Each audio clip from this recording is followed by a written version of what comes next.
In the quiet rural town of Lamar, Arkansas, tucked among cotton fields and crumbling barns, stands a white colonial farmhouse that once promised a dream life for the Shea family. Instead, it delivered something else entirely, something cold, intelligent, and malevolent. For months in 2002 to 2003, this unsuspecting home became the stage for one of the most terrifying and well-documented hauntings in modern American history. A descent into chaos, violent manifestations, shadow figures, and so much more. This is the terrifying story of the Shea family haunting, also known as a haunting in Arkansas. And this is not a story you want to listen to alone or in the dark.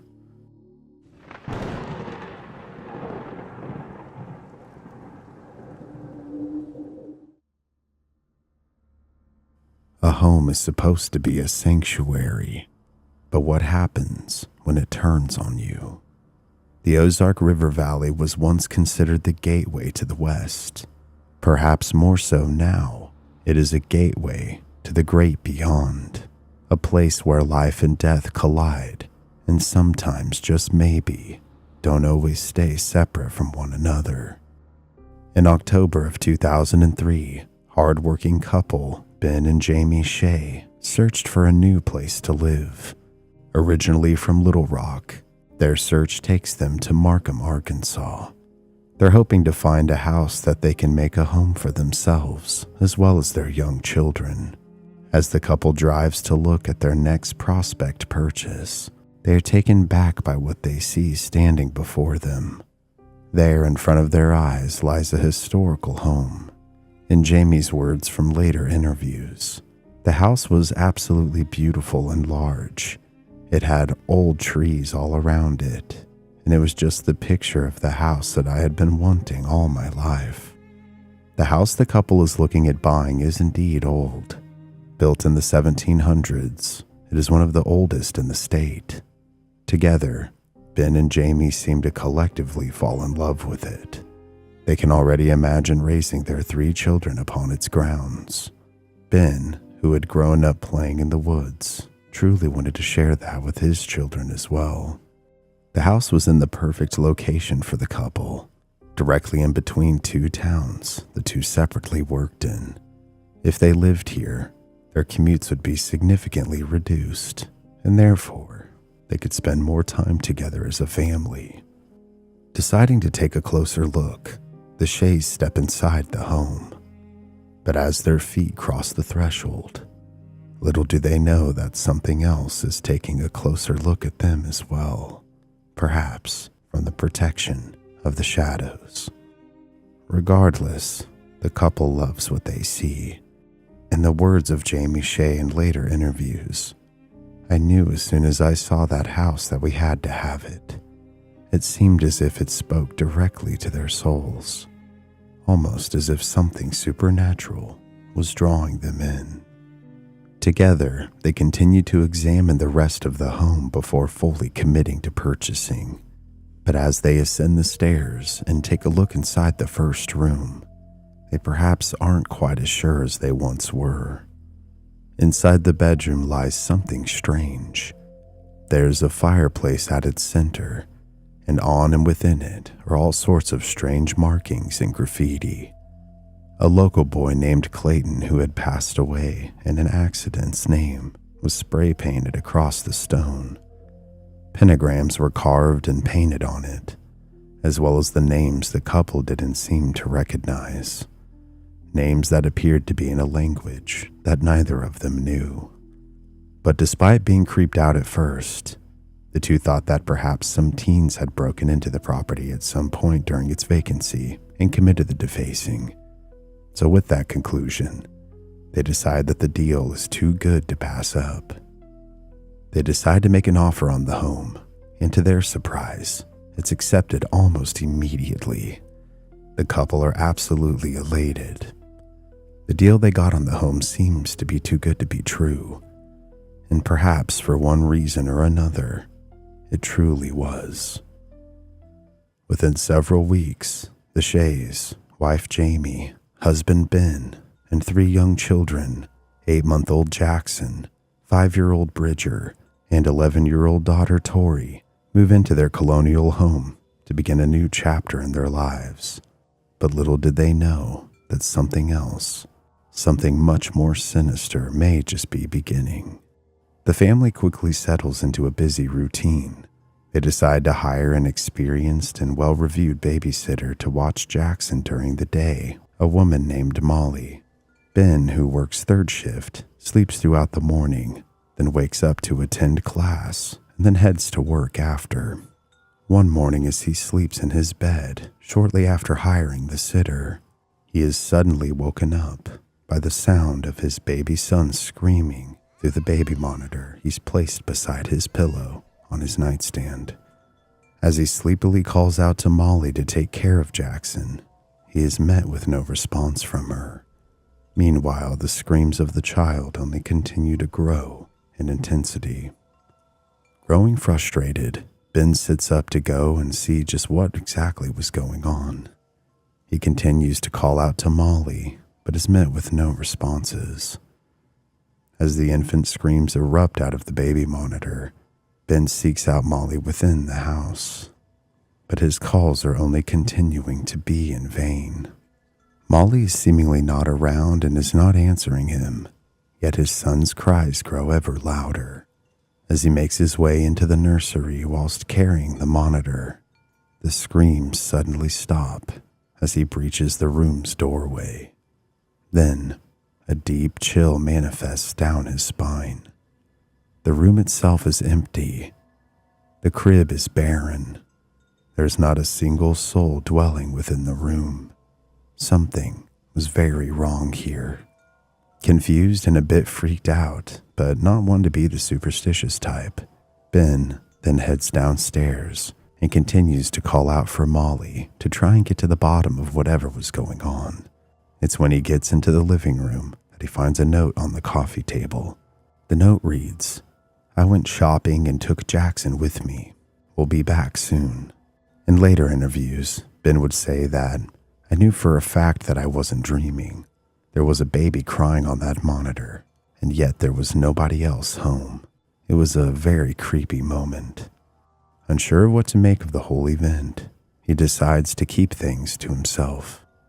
Several nights later, as Ben heads to work at the hospital, and a large harvest moon hangs high over the Shea residence, something not of this world seemed to be permeating the air within its walls.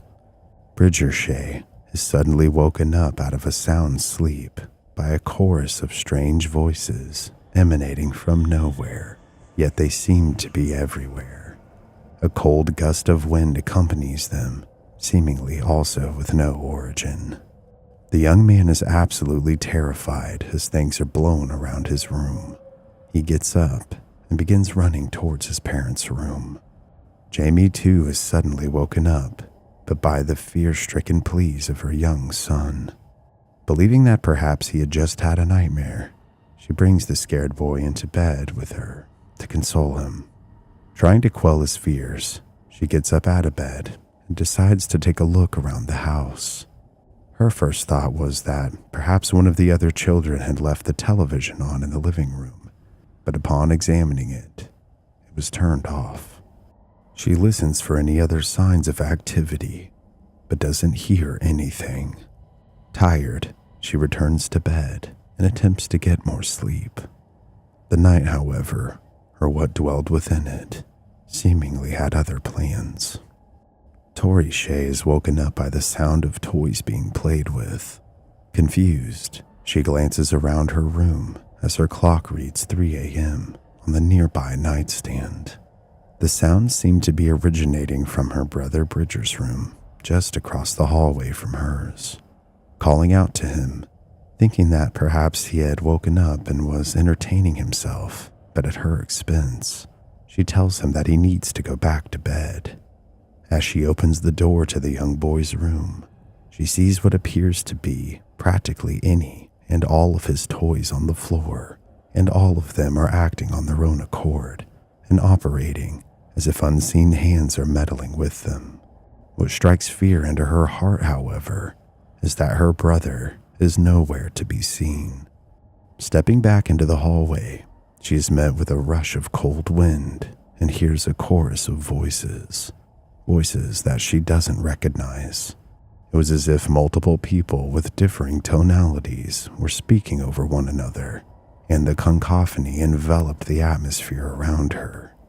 Unsure and freaked out to say the least, she decides to run back to her bedroom. Shutting the door behind her, she runs to her bed and quickly hides underneath the covers. It takes her quite some time, but she eventually manages to fall back asleep. The following morning, as the children wait outside to head to school, they begin to talk among each other about the previous night's events. Tori, who perhaps was initially trying to rationalize what she had seen, had thought that Bridger had hid from her when she had come to confront him about playing in the middle of the night. When she asked the young boy why he hid and why he had been awake, he seems confused.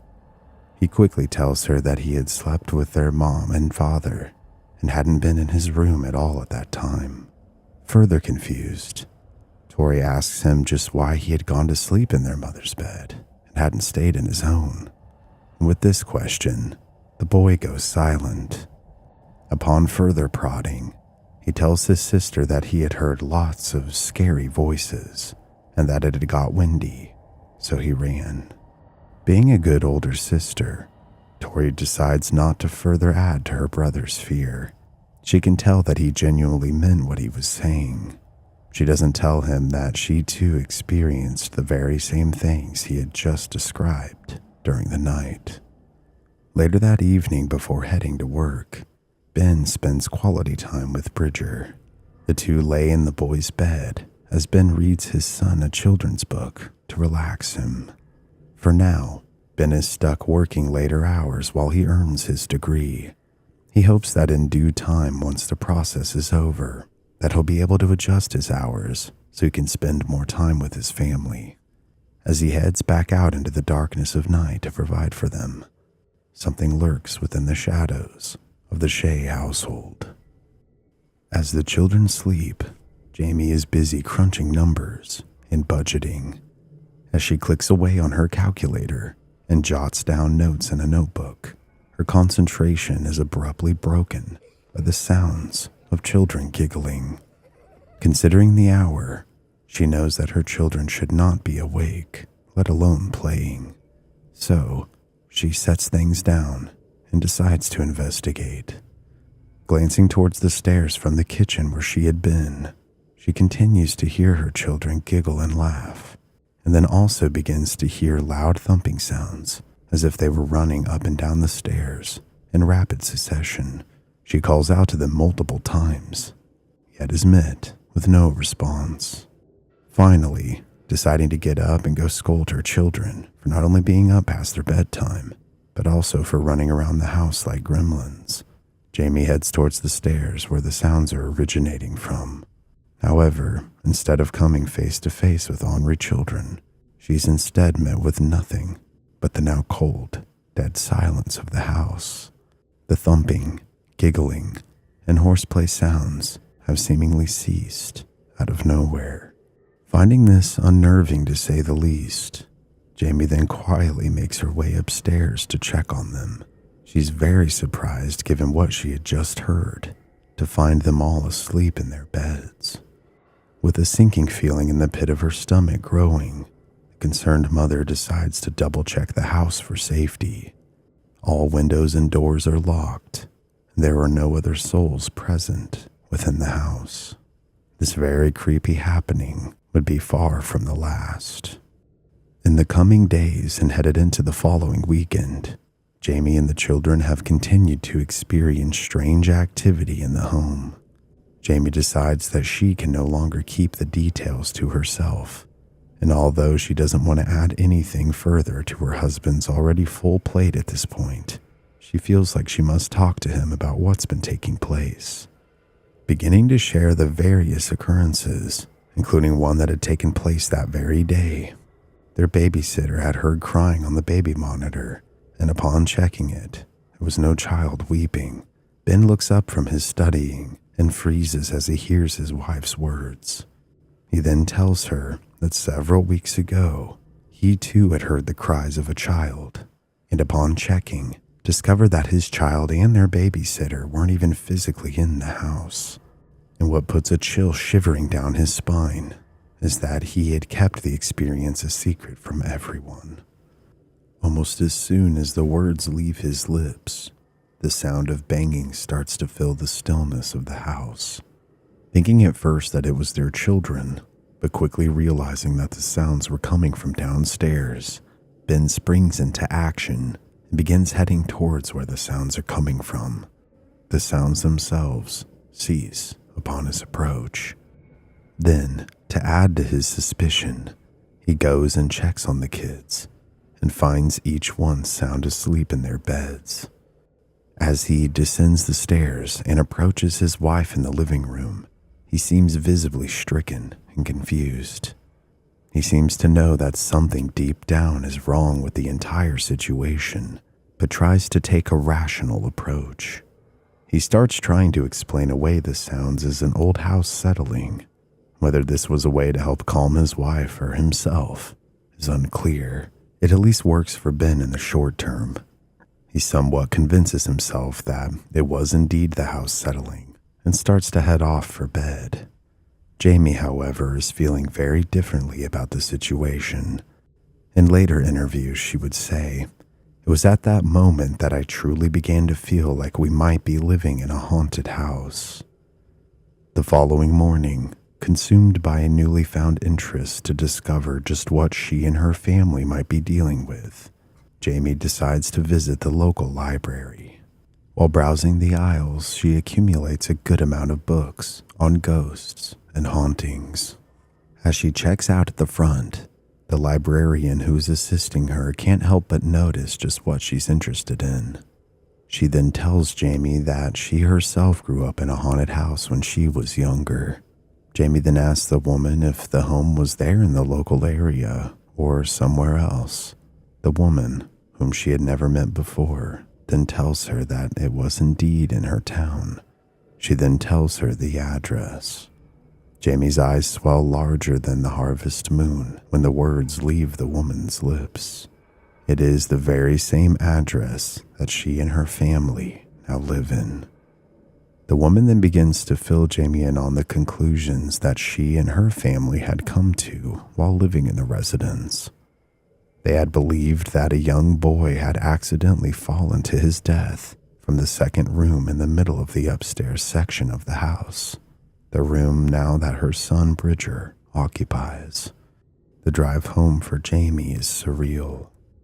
The following morning, as she waits for her husband to get home so she can tell him what she had been told regarding the house and their situation, she begins to worry just how living in such an environment could affect her children. Upon Ben's arrival, she begins to divulge to him just exactly what she had learned.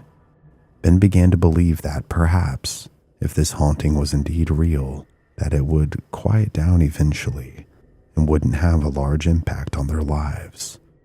As the Christmas season approaches, the paranormal activity within the Shea household seems to dwindle to a drop of its former self.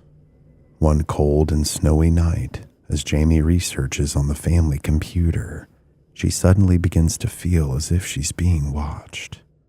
Out of the glare of her monitor, she sees a dark, shadowy figure linger behind her. Startled, she turns around. Almost as quickly as it appeared, it vanished. Mortified, Jamie rushes out of the room and runs to the nearest phone to call Ben. As he picks up on the other line, he is hearing his wife be hysterical. Becoming frustrated because he can't simply leave work on a whim, Ben is saddened about the whole situation.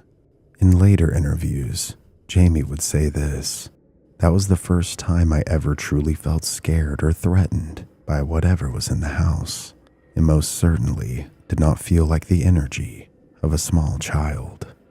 The following day, Jamie would return to the library, seeking the woman that she had spoken to in regards to her current predicament and happening within the house. But as she glances around the library's front desk, she doesn't see her. She asks another librarian just where the woman was. She was then informed that she no longer worked for the library. Digging further as to what happened, Jamie is told that the woman left with no warning and no contact information and no forwarding address. Albeit it could have been a very unfortunate coincidence, the timing of it all just seems to add to the suspicion that something otherworldly was influencing the situation the family now found themselves in. Something dark. Over the next several weeks, the presence within the Shea home has seemingly continued to go dormant, yet the heaviness of its existence continued to plague Jamie. In another interview later on, she would say that, "I really had an eerie, sick feeling in my stomach. I really dreaded going home, and it was starting to not feel like my home anymore." One day, after picking up Tori from a friend's house, as she's driving through a construction zone, Jamie suddenly sees a flash before her eyes. Within the blink of an eye, she hits a pothole and crashes her vehicle. Upon coming to, she begins to panic. She sees that her daughter is pinned face down underneath the minivan. Emergency personnel rush Tori to the hospital after arrival on the scene. She's in critical condition. Ben soon arrives to greet his wife at the hospital, and the two weep and hold each other. The doctors believed that Tori had a broken back, but to what extent was yet to be seen. They were unsure if she would survive, and if she did survive, they weren't sure if she'd ever be able to walk again. In a miraculous turn of events, just 2 weeks after the accident, the hospital releases Tori just in time for Christmas. Although she will be bedridden for several months, she's expected to make a full recovery. Several more weeks pass, and with them the holidays. Jamie, who had taken a leave of absence from work to be able to care for her recovering daughter, barely notices any paranormal activity taking place in the house. As she gets Tori to bed one night, she's called to by her son. Standing at the bottom of the stairs, he tells his mother that people are talking in his room, and it's keeping him from sleeping. Jamie goes to check on baby Jackson. She soon finds him fast asleep in his crib, fortunately unaffected by the sounds or people talking. However, upon exiting his room, she makes her way towards Bridger's. As she gathers some stuffed toys for her son to sleep with that night, she can't shake the eerie feeling as if someone or something is watching her. As she makes her way back into her and Ben's bedroom, she tells Ben that she no longer feels safe within their home. The couple are torn, though, because they know that they can't go anywhere until Tori is fully recovered due to her condition. That, before anything, was their number one priority. They didn't want to have to focus on selling and then buying a home amidst her healing journey. After drifting off to dreamland, as a large amber moon hangs in the sky overhead, something sinister stirred within the walls of the Shea family home. Jamie is woken up to the strange sensation of her hair being pulled and toyed with. At first, thinking it was her husband, she asked him to please knock it off. Her words then wake Ben up, who has no idea what she's talking about. Then, as if invisible hands are grabbing it, she feels her hair being toyed with yet again, but this time, she's staring directly at her husband. She knows for a fact that it's not him. Then, all hell seems to break loose. The entire house begins to shake. Picture frames begin falling off walls.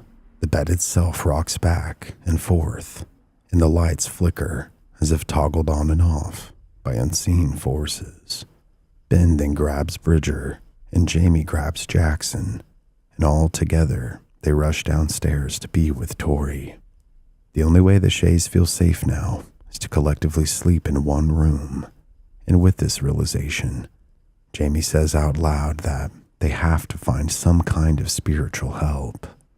The family then tries to salvage any rest that's left through the night, despite various bangs and the ominous presence that seemed to bear down upon them all. In the days to come, the family contacts the Central Arkansas Society for Paranormal Research. The group agrees to come to the house as soon as Tori is well enough to be moved. And within the next several weeks, the day finally comes. After getting the children a sitter for the night, the Shays are then greeted by the paranormal team. It takes some time, but they quickly set up their equipment and prepare for the night to come. The group includes a family, Alan Lowe, whose primary goal is gathering physical evidence, alongside his wife Angela and daughter Violet, who are both sensitive to the supernatural. The presence within the home makes almost an immediate impression upon Angela and Violet. In later interviews, Violet would say that, "I felt a heavy and depressing vibe almost immediately." Within the group is another woman by the name of Karen Schillings. Her job is to try and connect the paranormal happenings with historical factors, such as the house's history.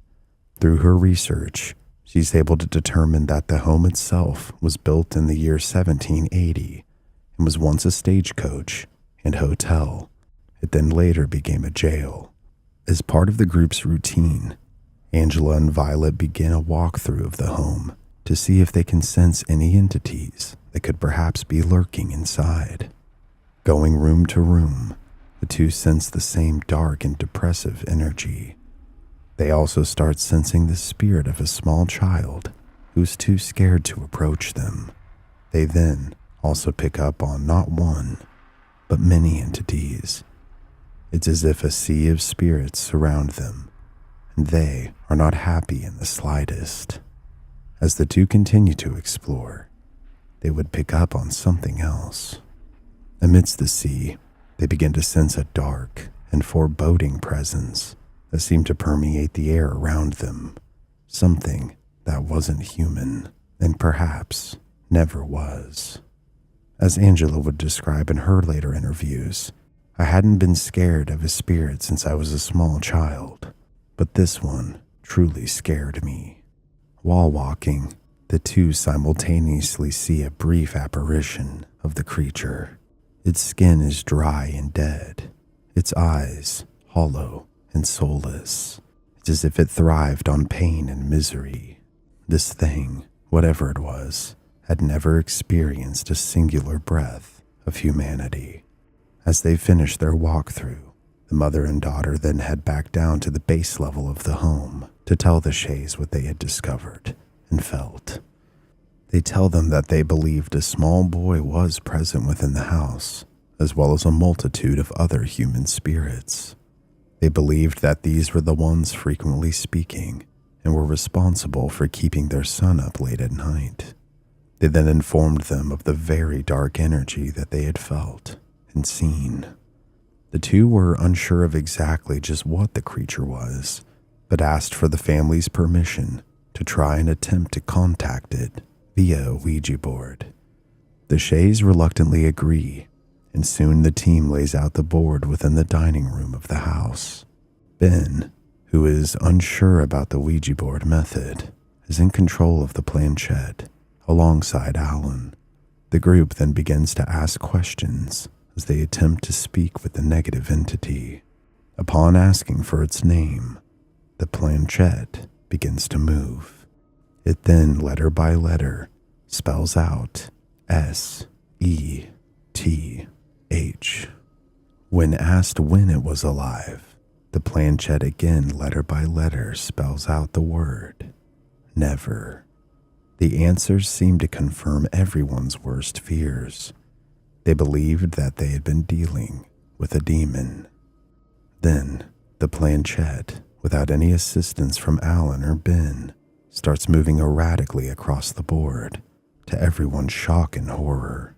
It then flies off the board and towards the crew's cameras. Feeling like this was a sign, the group then reviews the footage, and to further horror, everyone sees the grotesque figure on the monitor as it floats eerily down the hallway and then dissipates into nothingness. Asking the Sheas just what could have perhaps summoned a demon into their home, they are at first at a loss for words. However, Ben and Jamie quickly remember that when they had first seen the house, there had been strange symbols and pentagrams within its walls. Could this have perhaps been the cause?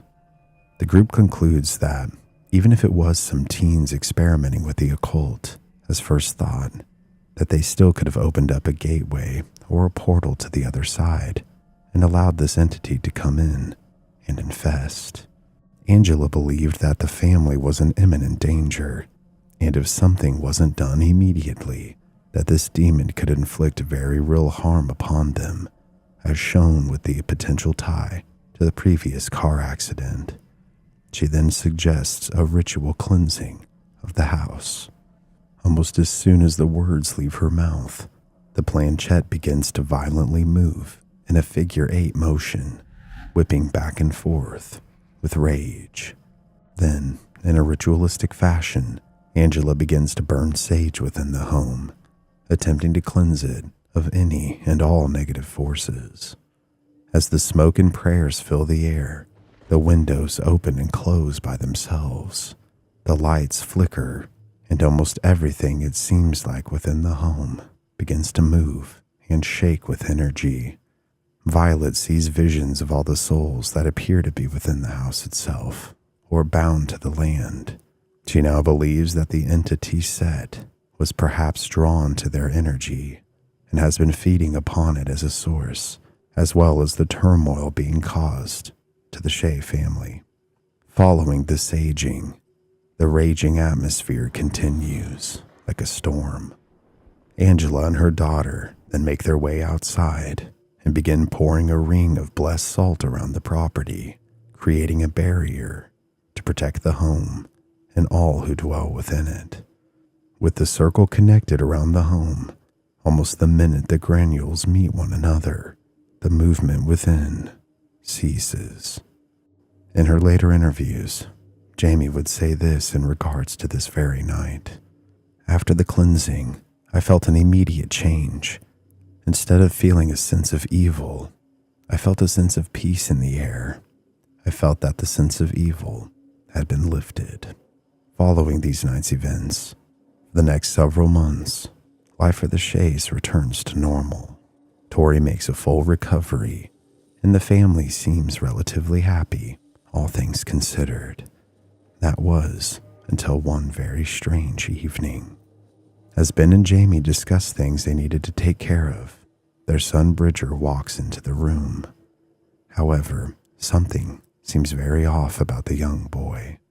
He's just standing there and staring at them, almost in a trance-like state.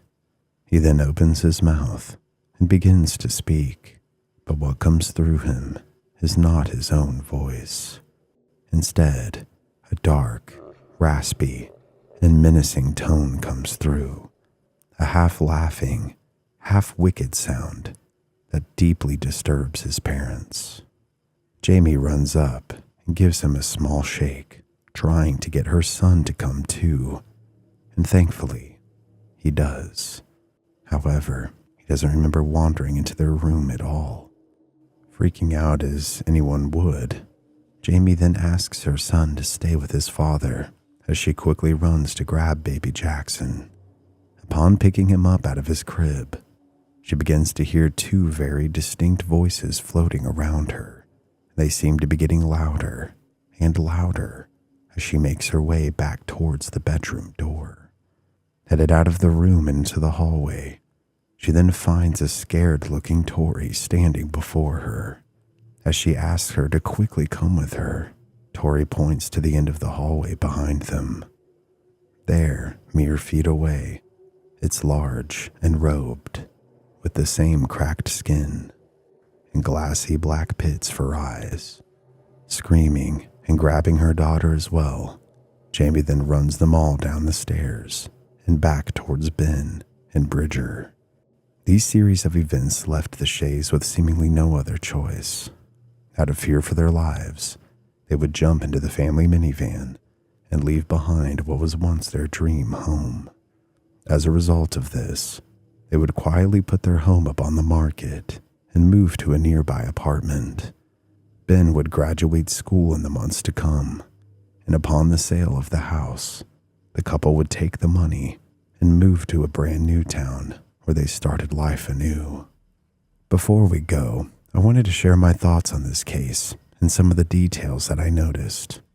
The whole ordeal, contrary to what most typically occurs, seemed to make the Sheas a much stronger family unit instead of tearing them apart, which is always a positive thing to see come out of these hauntings. From what I could find, it seems that the Sheas are still thriving, and thank God for that, given all that they've been through. This case strikes me as more genuine compared to many others that I've seen. I've drawn those conclusions not only from the Shea's actions throughout their story, but from listening to interviews years after. They seem like very credible and decent people, to me at least. Did a portal exist within the Shea home? I certainly think that it's possible, considering they found occult-related symbolism and other ritual items within the home before they even officially lived there. It's hard to tell if it was some kids playing around or something more methodical. Regardless, a door could have been opened, inadvertently or otherwise, allowing these entities to come in and wreak havoc upon lives. Upon having the paranormal research group come in and attempt to communicate with the dark entity within the home, it's interesting that the name that came out of the Ouija board session was Seth or Set. Interestingly, those names are the same names for the Egyptian god of chaos. This figure is also known as a trickster figure at times. Could the entity and the god be one and the same? I mean, it's certainly possible, albeit unlikely in my opinion, but I found this element pretty interesting and I needed to share it with you all. They also mentioned that the planchette on the Ouija board moved in a figure 8 pattern. This is also very interesting because it's also a characteristic of the demon Zozo. I think this is the first case outside of that original story and the first-hand accounts of interactions with said demon that I've heard of this phenomenon manifesting. And I do have to say, all seriousness aside, this case is covered on one of my all-time favorite shows, which is called A Haunting. And I went back and rewatched the episode that features the story, which is called Where Evil Lurks. And dude, the acting, the parts that feature the creature's portrayal on the show are absolutely hilarious.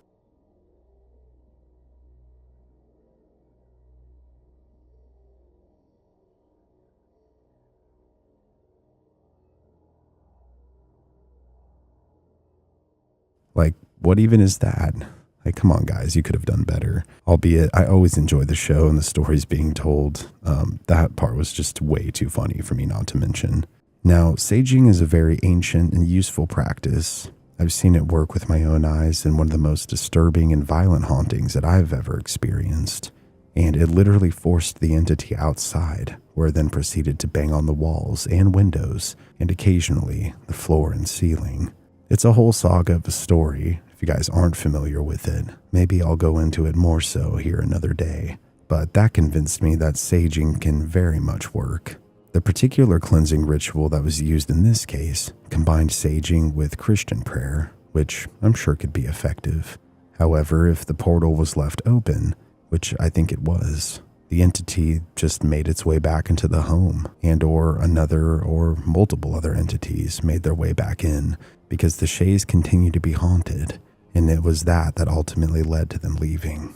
I also can't judge them for selling the house as it was. They tried to handle things the best way that they knew how, and I hope whoever ended up with it after and up to present day were able to get things more spiritually calmed down, so to speak, and weren't nearly as haunted and plagued as the Sheas were. I hope wherever the Shea family is today that they're happy, safe, and thriving. And I always mention this just to be on the safe side. Please respect their privacy and anyone else's privacy of stories that we've covered here. With that being said, unfortunately, sometimes when we think we've found our happily ever after, it ends up being nothing more than a trap, a lurid false sense of security that when our guard is finally down, the monster within the darkness strikes like a viper from the shadows, So be wary and take precautions, and don't let this be you. After a terrifying encounter with a demonic entity in the woods outside of their home, two brothers find themselves under attack by dark and malevolent forces. With no place of refuge from torment, not even their own home, will they escape the wrath of a real-life nightmare they have unearthed, or will the darkness take them? This is the untold story of the demonic Shadowman case that was experienced by brothers Tom and Tim Yancey.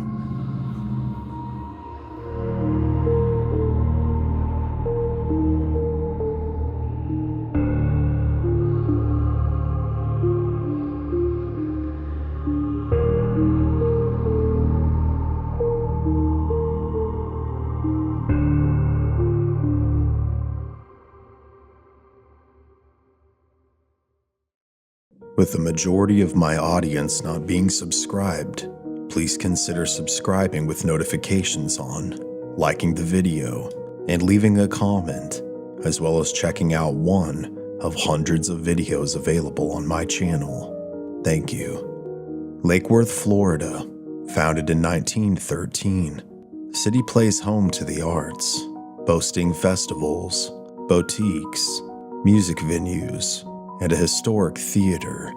But amongst the songs, paintings, and acting, it is also the home to something evil that lurks just beneath the surface. In the late 1960s, the Yancey family called Lake Worth their home. Living near the mostly underdeveloped southern woods in the town at that time, brothers Tim and Tom, along with their father Sonny and mother Barbara, up until this point, had lived a rather quiet life.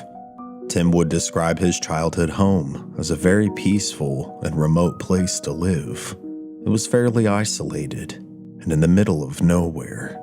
His mother Barbara was a beacon of light and joy, a woman who always had a diamond smile upon her face.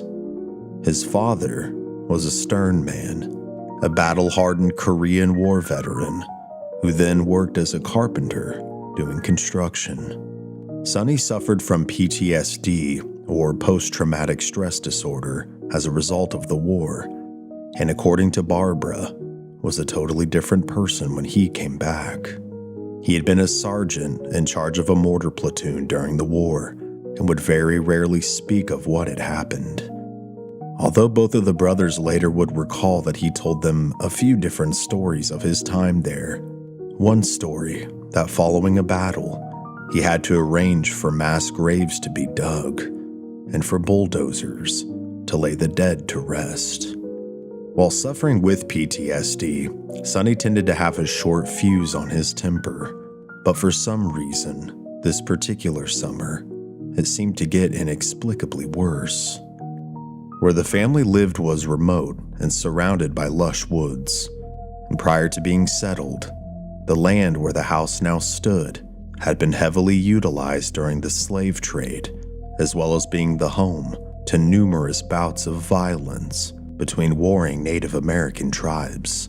So with the combinations of the terrors of war and those experiencing persecution, over the years, these heavy emotions seemed to leak into the earth, and the woods in and of themselves seemed to become a beacon for darkness, almost as if the black hearts of those who perpetrated the acts still rested beneath the leaves, sticks, and stones of the forest floor. Playing together as brothers often do, Tim and Tom would spend much time within those very same woods, bonding, exploring, and having a great time. Sonny had built a fort for the boys to enhance their time spent out there, and at this time, Tom was 12 years old and Tim was 7. One chilly fall day, as Tom ventured into the woods alone, as he approached the fort, he began to get an eerie feeling, as if someone or something was watching him. With his inner voice screaming, he bolted and ran inside the fort. As he peered through the openings in between the various boards, and peeking past the cloth-covered windows. At first, he saw nothing, but as his heart began to subside from beating out of his chest, he began to hear the crunching of crisp autumn leaves around him. And through the darkness of the boards, he sees a silhouette of a creature. Although the figure appears man-like, something tells him that it's not of this world. Tom, doing the sensible thing, runs for his life, leaving the fort behind. Terrified at what he had just experienced, he decides to not tell anyone about what had happened. As Tom ventures back to the house, disturbed by what he had been through, Tim had entered through another path in the woods, blissfully unaware of his brother's plight. As the boy walks the crispy path of dried leaves, he too begins to feel as if he's being watched. Then in front of him, up in a tree, he sees something strange, something out of place.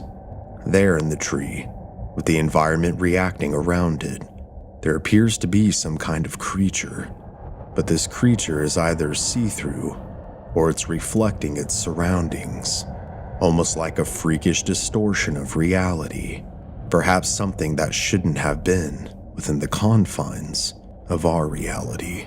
As his eyes grow larger with fear, this entity begins to make its way down the tree and then lands in front of him, mere feet away from the boy, hitting the ground with a loud thud.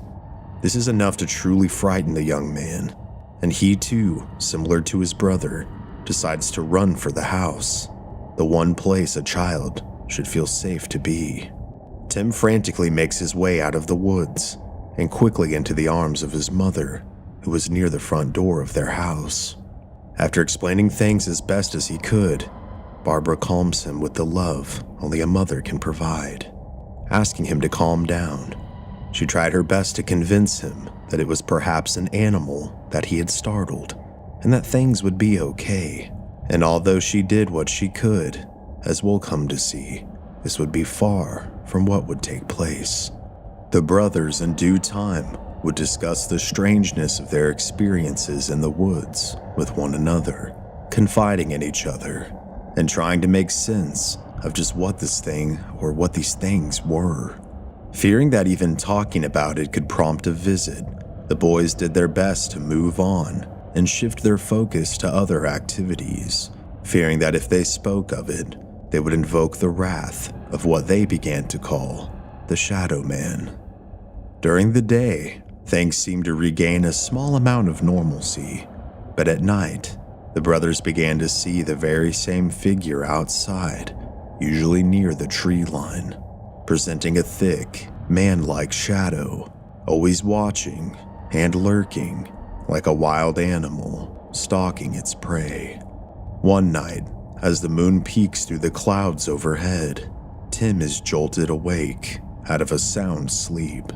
With his eyes opening and slowly adjusting to the darkness of his room, he tries to make sense as to why he was suddenly woke up.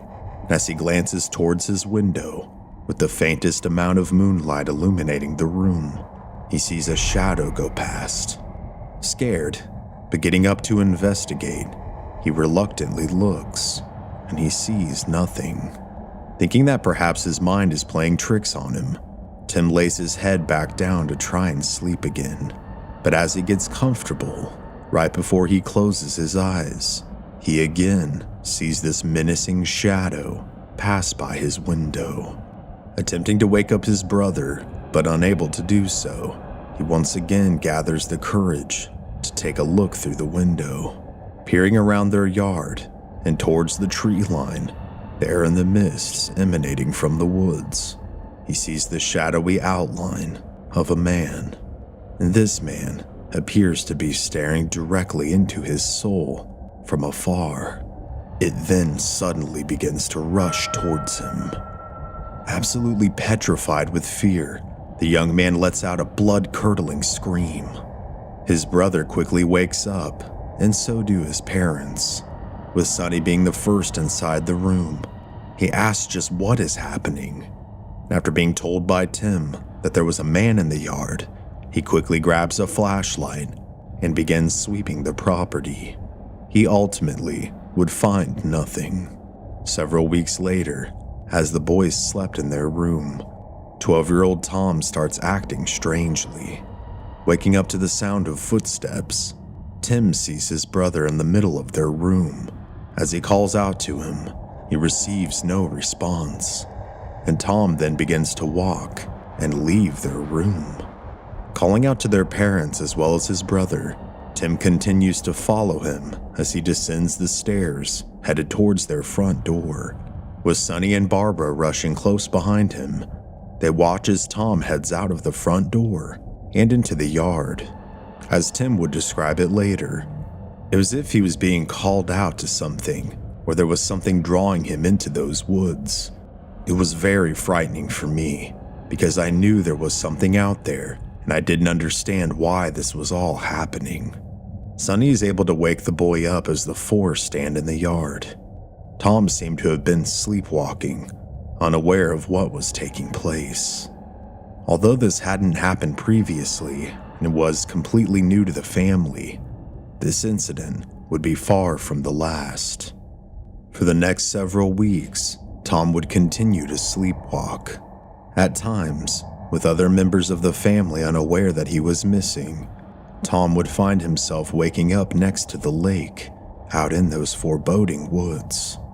To try and keep the boy from sleepwalking, his parents began to implement measures to keep him from leaving the house. Frustrated, and understandably so, having to get up late into the night, what soon became night after night, with Tom often able to maneuver his way out of locked rooms, they took to stacking chairs in front of the boy's room, in hopes that this would prevent Tom from escaping and potentially hurting himself under one of his spells. Later that night, after the family had gone to bed, Tom took to waking up as per usual. As he aimlessly tries to unlock the door to their room, he wakes up Tim. Fearing that his brother would wake up their father, he tries to get him to wake up and realize just what he's doing. And while this is taking place, the closet door directly across the room from Tom begins to shudder, and then it opens by itself. Then, as if he was being controlled like a marionette puppet, Tom would turn around, face the closet, and then walk inside. Then, with the boy inside, the door would shut behind him, once again seemingly by itself, as if it were operated by unseen hands. Tim, scared but also transfixed on what was taking place, began to hear a conversation. He heard his brother speaking, then he heard another voice, a low, gravelly, deep voice. This frightens the young Tim so bad that despite his fear of his father, he calls out to his parents for protection, and thankfully, his parents heed the call. As they rush to push the chairs aside, they finally do, and then throw the door open to find out just what had happened now. Tim, pointing to the closet, indicates that Tom is inside. Heading to the closet door and opening it, they find the boy sat down inside now, apparently awake. Upon asking him just what was going on, all Tom could say was that there was a man in here. In later interviews, Tom would say that he remembers waking up inside the darkness of the closet to the voice of a man, and then upon speaking with him, towards the back of the closet, he saw two red eyes staring back at him. Despite knowing of their son's sleepwalking, his parents tried to argue that he was clearly messing around in the closet, possibly playing with toys, and they then scolded both of the boys for waking them up yet again. In the weeks to come, as their parents grow increasingly angry, the Yancey brothers continue to experience the abyssal force that they have come to refer to as the Shadowman. One night, the entity seems to find a new way of terrorizing the brothers. Tim has suddenly woken up when he begins to feel small things hit his comforter and mattress. Feeling where the objects had fallen, his hands discover rocks like small pebbles. And thinking it was his brother messing with him, he asked him to stop, and then laid his head back down onto his pillow. And then more of them started falling, pelting the blanket that covered him. He now knows for certain it is not Tom, because he's looking directly at him, and he is fast asleep.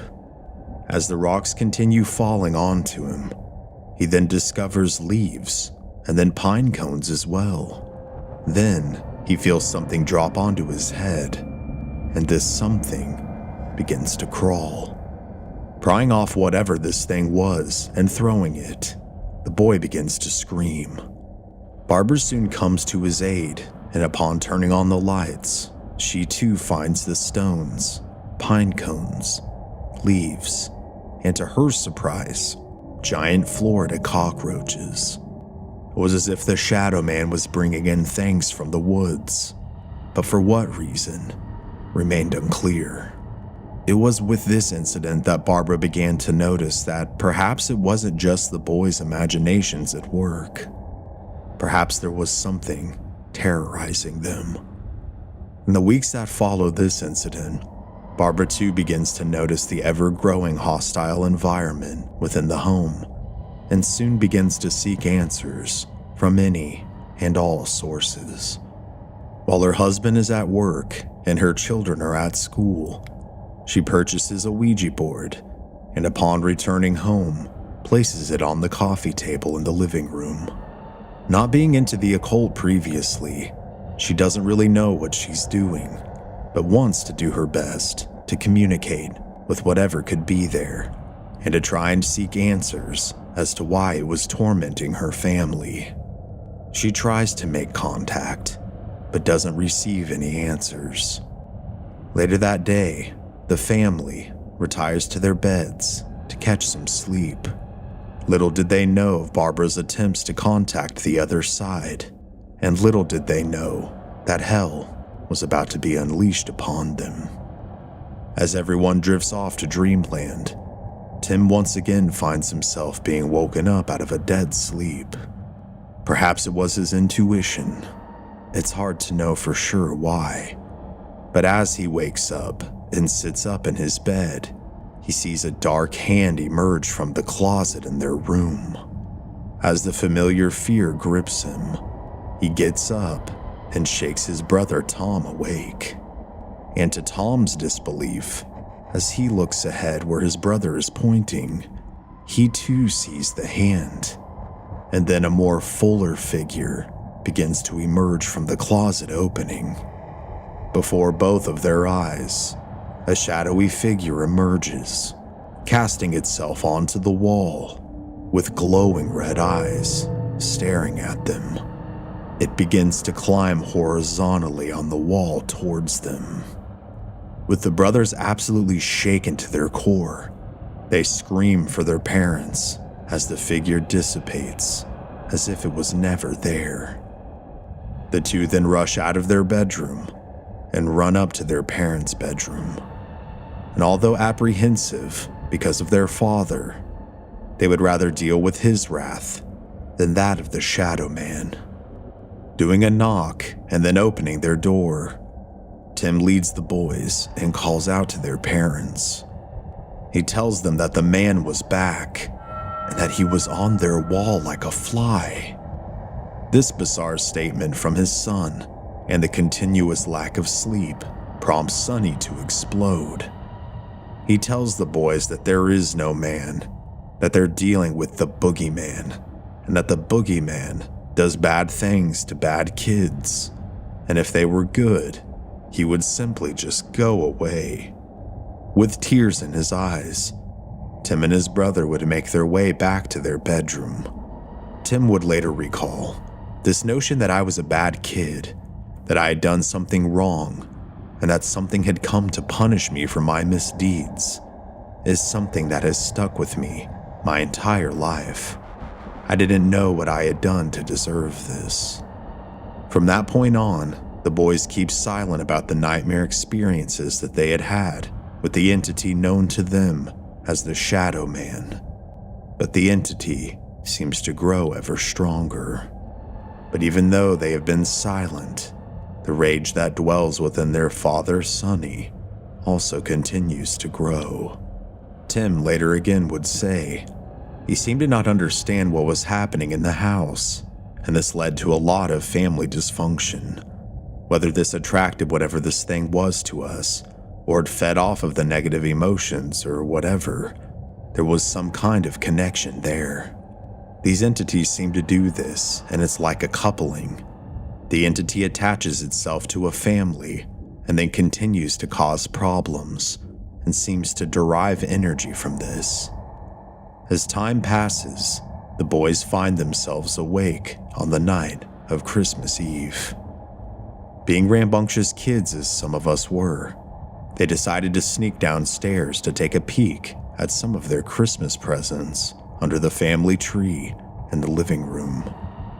The boys seemed to be successful, not alerting their parents to their sneaky endeavors downstairs, when suddenly, loud booming knocks begin to come from upstairs. Trying to figure out what could be causing it, they realize that they seem to be originating from their room. Downstairs upon their mantel next to the tree, their mother had set up a nativity scene showing Mary, Joseph, and baby Jesus. As the banging intensifies further, the scene begins to shake and move. It then drops to the floor, shattering the porcelain figures. The breaking only adding to the cacophony of sound, now reverberating all throughout the house. Then the heavy footsteps of their father cuts through the noise. As he descends the stairs, the boys are trapped. He is pissed, and then he finds the shattered porcelain figures, and this further enrages him. As he interrogates the boys as to what they could have been doing, the boys deny causing the sounds or breaking the figures, but this too only serves to deepen his rage. Since the boys, quote, wanted to stay up, they could do so outside. Using a scare tactic, he marches the boys outside and into the yard, right near the tree line of the forest. He tells them that he was going to get a good night's sleep, and they were to stay outside all night. Little does he know, he has inadvertently delivered his sons into the arms of perdition.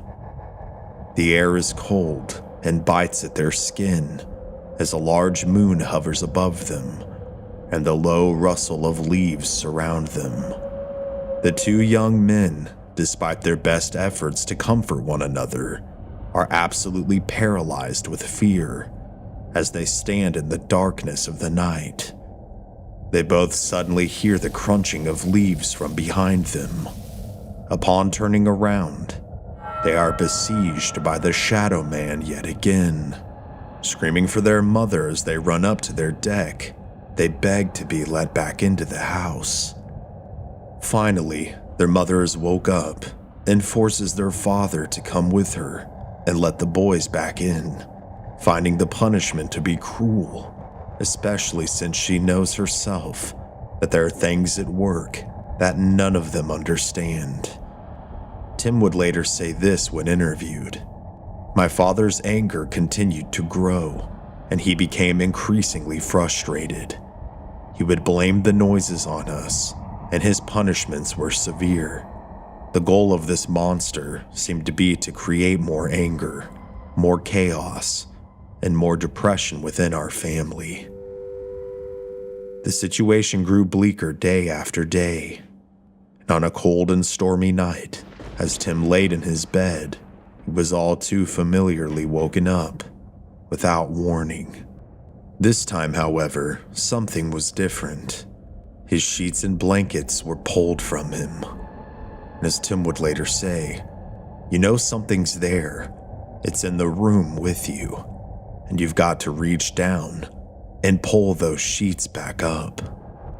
The boy reaches down to do just that, peering down as he grabs them off the floor. He thankfully doesn't see anything. Pulling them back over himself, now laying back down, He once again tries to get comfortable to sleep.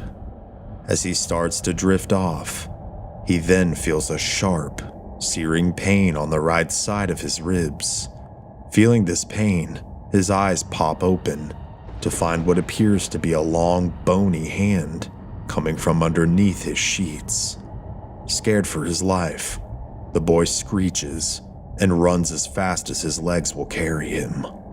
But being this scared, he had his blinders on because he ran directly into the door that was locked to try and prevent his brother from sleepwalking and ultimately leaving the house. He smacks into the door with a visceral crack, screaming in pain and crashing to the ground. This prompted the attention of his parents, who came into the room to discover their son writhing in agony. They would quickly rush him to the hospital, and it would turn out that Tim had broken both of his collarbones. Following this event, as the months turned to years, things from here did not get any better for the Yancey family. Tom, being the oldest, when he became old enough, left the house as quickly as he could, no longer able to deal with the dark forces that dwelled there. Tim, Sonny, and Barbara would not see him for years. Details past this point are practically non-existent, but I will do my best to bring a conclusion to this very haunting case based on what I could find. Over the next 30 years, Tom would play college football and then become a career firefighter. Tim, given all the experiences he experienced before and after his brother left, would become a paranormal investigator and a park ranger. Drifting apart as people do, they wouldn't reconnect until after their parents were gone. Sonny and Barbara had continued to live at the same house the two had grown up in and had had all of their Shadowman experiences. When the brothers inherited the house, they came back together to decide just what to do with it. Tom, who had done practically everything to never return to the house, would later recall that he had a sickening feeling in the pit of his stomach upon entering the house again, saying that it was just an evil, sickening feeling. As the brothers discussed things, it would become apparent that Tim wanted to move back into the home with his wife and reclaim it. So after working out a deal amongst themselves, that's exactly what Tim did. And by moving back in, he intended to cleanse the home, to rid themselves once and for all of this ominous presence that had caused them so much pain, the entity they knew as the Shadowman. Prior to moving in, Tim would reach out to his friend Roy Hall, who had dealt with violent hauntings for many years, to help him perform a cleansing ritual of the home. Roy believed that the entity was demonic in nature and haunted the family because Tim's father was abusive. Sonny, who was a Korean War veteran, probably saw a good amount of the horrors of war. He believed that because of Sonny's PTSD, that perhaps the entity had been attached to the land and had seen this and exploited these problems as an entry into their lives, where it continued to wreak havoc upon all of them. As Roy would say in later interviews, these entities seek to cause further dysfunction. They feed upon it. The two men on a rainy and dreary afternoon would step into the home together. Roy would begin to pick up on the ominous, thick atmosphere almost immediately. Lighting incense and beginning various prayers, the two men go from room to room, cleansing. As they walk throughout the house, they sense that the presence is strongest in Tim and Tom's old room. Calling out to God to cleanse the house of all evil and negativity, the process took about an hour, but following it, the energy in the house seemed to be rid once and for all of the Shadowman. Tim recalled that things felt different. They felt much lighter, as if we had displaced the negative energy within the home. In August of 2009, Tim, his wife Trish, and son Gabriel all moved into the Lakewood, Florida home. Although they never experienced anything to the degree the boys did while growing up within it, there still seemed to be an undercurrent of evil just right below the surface. In closing, it is believed that the dysfunction of the Yancey household was more than likely far worse than what the sons portrayed publicly, but to what extent, I'm not sure. I did my best to dig as deep as I could, and I believe Tim and Tom are both still alive, with Tim still being a consultant to various paranormal groups across the country. I did want to say that their story was a terrifying and a harrowing one, and although somewhat anticlimactic in the end, as we know here on this channel, things don't always work out the way we want them to, and cases don't always have some kind of ultimate showdown. But a few questions I was left with after researching this case were, just what was the Shadowman? Was it a demon? Did it exploit the vulnerabilities of the family, particularly Sonny, in order to create a feedback loop of negativity in which it could enrich itself with? And although from the outside looking in, those that are still with us who were involved seem to be doing okay, but just how has surviving the haunting affected these two men on a daily basis? Do they still think about it, as I occasionally do with my own experiences? All questions I may never have answers for, but one thing is certain. There was something evil that stalked the woodlands surrounding the Yancey home. Something stalking like a predator, seeking prey. And although things seem to be dormant for now, these malevolent entities may still be watching and lurking just beneath the surface, waiting for the moment to strike. Don't let their victim be you. Thank you guys so much for watching this new video. Please let me know what you thought down in the comments below, and if you have any particular cases that you'd like me to research and cover, let me know. Don't forget to like this video, subscribe with notifications on, and consider checking out the YouTube membership program and/or supporting me on Patreon. Or if you'd prefer to have something cool and in your hands and want to help support the channel as well, consider purchasing my book, Stories from the Archives Volume 1, from either my Shopify store or Amazon. Other than that, guys, numbers are still down, but we are very slowly but surely on the way back up as far as I can tell. So to everyone who has supported me and the channel and has been regularly watching, interacting, and sharing, thank you guys so much. You're all the best. Anyways, guys, new and limited merchandise will be coming your way very soon, and I appreciate each and every one of you. This has been Cody here at Mystery Archives. Remember to please stay safe out there, and take care. I'll see you next time.